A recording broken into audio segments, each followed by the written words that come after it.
My name's Susan Berg. In the Alex podcast studio today, we have Faith Martin, who is a very well-respected casting director, both within Australia and overseas.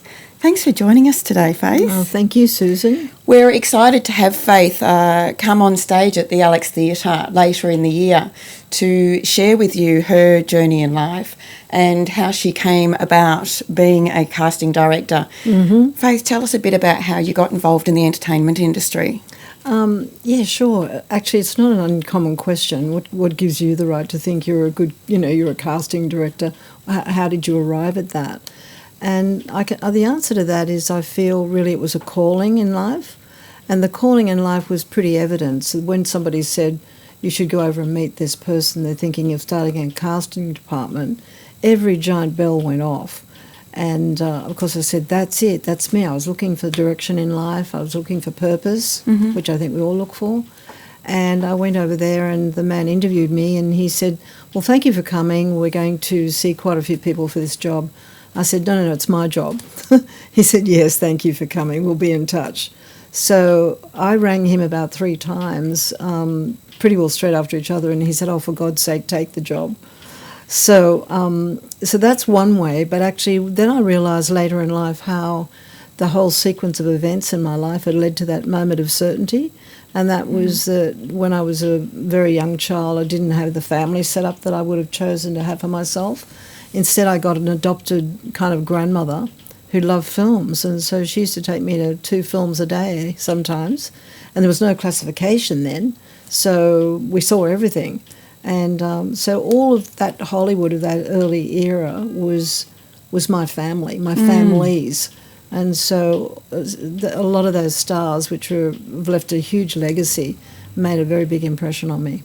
And as had storytelling. So it's not just casting, it's characters, people who can inhabit characters and tell an amazing story. And did you find yourself kind of getting involved in the lives of the people in film, and was it a bit of an escapism for you?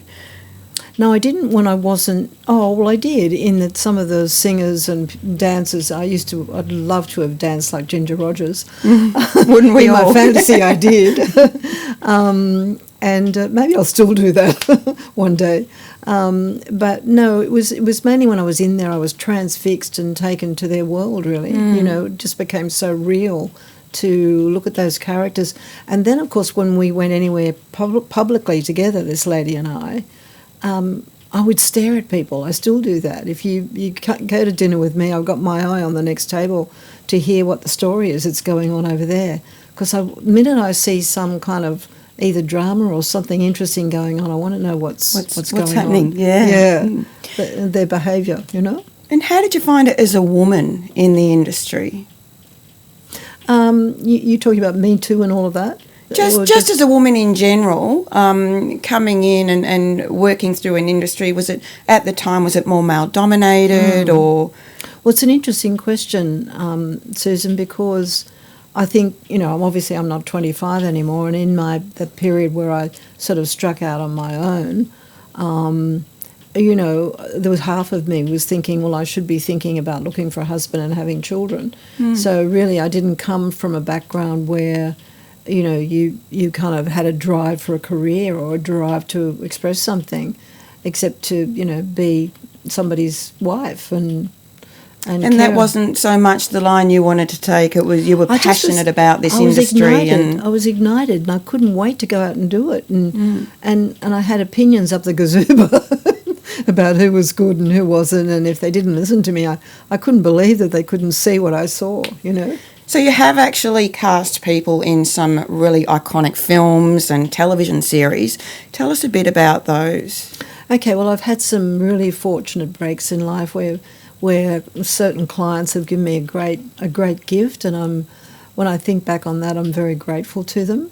And one was Baz Luhrmann, who I did Strictly Ballroom with, and of course, did I know that Strictly Ballroom was going to have the life that it had? Yeah. But I remember when Baz graduated, I kind of got in touch and asked him to come and see me, and I said, what can I do for you? Because I knew how majorly talented he was. He was a very majorly talented actor.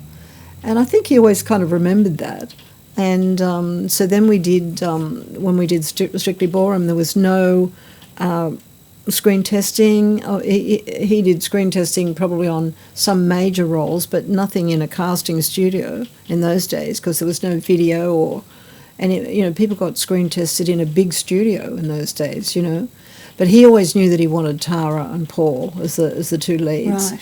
But we threw up other ideas, and I'm happy to say that there were quite a few of my ideas in there for some of the roles like Barry Otto, for instance, he loved that idea. And so that was a beautiful experience. And those children were so talented. And the boy, his name was Stephen too, he was about 12. And when the film finished, he cried at the after party because it was over, because his world was over. And years later, I'm watching one of those dancing shows, and I went, I know you. Who are you? No, I really know you. And I went, oh, that's Stephen from Strictly Ballroom, because he was 22 or 3 by then. He'd grown up by then. He'd grown up by then. And then I ran into him when I was doing the telemovie Carlotta, and he came into audition, Right. and I said, oh, Stephen, how gorgeous. So he had lost none of that love for the business. He was still in it. And so, being in this career affords you amazing experiences. Like I've recently connected with Nancy Hayes, and she was one of the first people who impacted me in the theatre. I thought, boy, she's so talented. And here she is. She's a real dame of the theatre, and they've named a theatre after her in Sydney called the Hayes Theatre. And she's lost none of her love for the business either. Yeah, it's interesting.